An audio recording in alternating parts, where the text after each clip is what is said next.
As truck drivers, getting rest, getting sleep is very important. Here are a few tips that I try to do as much as possible to get good sleep. One of the things I make sure I do is at nighttime, I try not to drink a lot of liquids, and I try not to eat too much sugary foods, processed foods, foods the body's not exactly going to digest so well, or over digest, causing you to have to go to the bathroom throughout the night. Not only does drinking sodas and even water going to cause you to have to use the restroom in the middle of the night, quite often multiple times, but also eating causes you to have to use the restroom too, more than if you hadn't eaten maybe an hour before you went to bed. Now I know that's not perfect every day, but it's also better for your health to not eat and then go to sleep.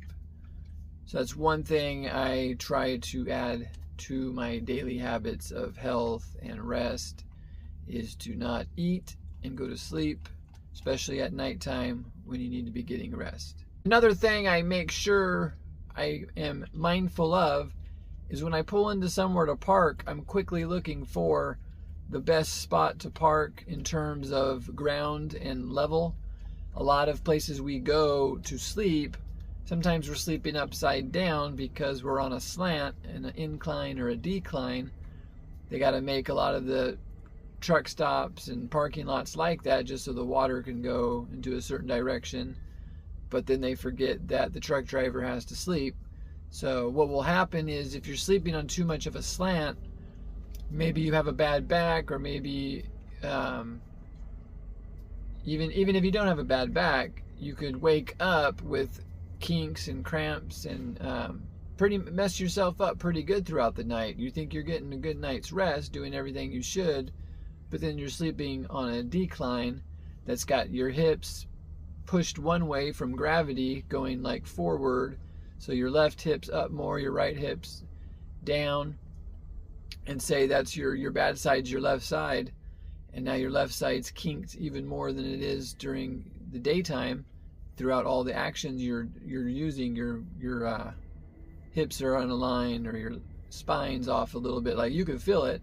You might not know exactly what's going on, but even some people can see that their hips and their joints and stuff are unaligned when it's really bad.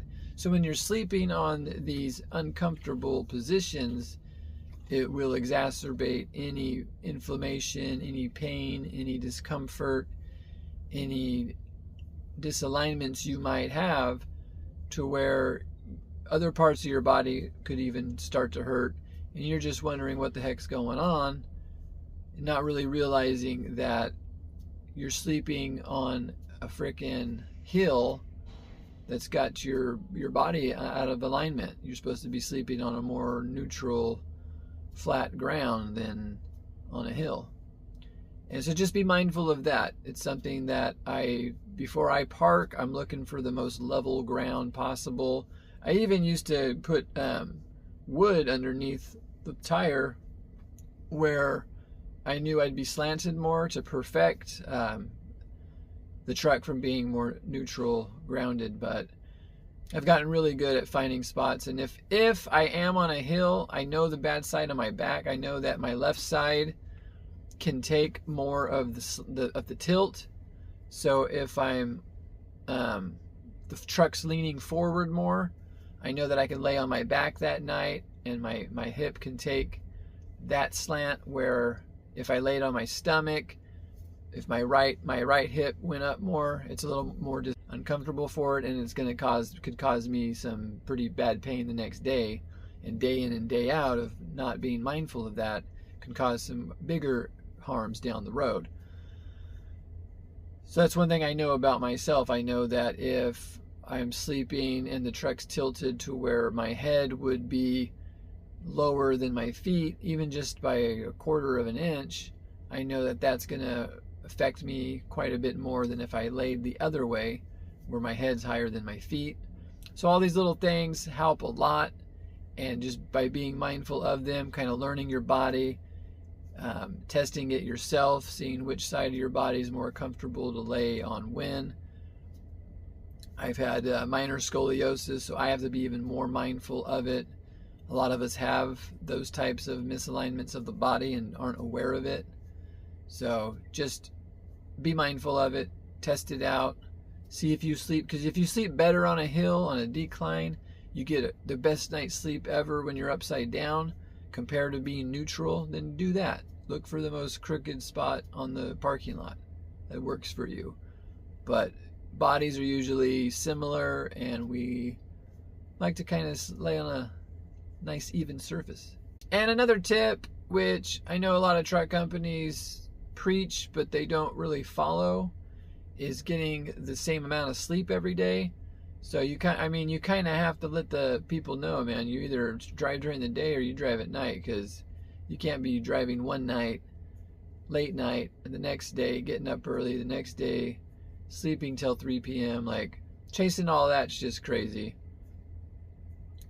Just, you got to be firm about it. Let them know that that's not safe. Let them know that, see what safety has to say about it. Let them know that when you got onboarded, that orientation mentioned your circadian rhythm, and that your body has a body clock, and it needs to go off of a certain clock to where you sleep at this time, you get up at that time. I personally like to go to sleep anywhere between 9 and 11 p.m. and I like to get up anywhere from 4 to 6 a.m. preferably 5:30, and preferably falling asleep by 10 a.m. So just go 10 p.m. So just go by what you like, and occasionally you're gonna have to stay up later, get up earlier, get up later, whatever. But you need to let them know you can't be chasing all that crazy clock stuff all the time. I mean, there's companies out there that will work with you, and the starter companies tend to be, they'll push you, but you could usually let them know you ain't doing it, and they'll help you out more. They'll work with you, you work with them, and occasionally they need you to help them out, you can help them out. But chasing weird hours all the time is just nonsense. It's not safe for any of us. They shouldn't even be asking you to do such crazy things. There's people that like to drive during the day, and there's people that prefer driving at night. So which one are you? Those are the things that are going to help you sleep at night, make you feel better, and make the general public safer. And here's to a good night's sleep. Subscribe. Drive safe.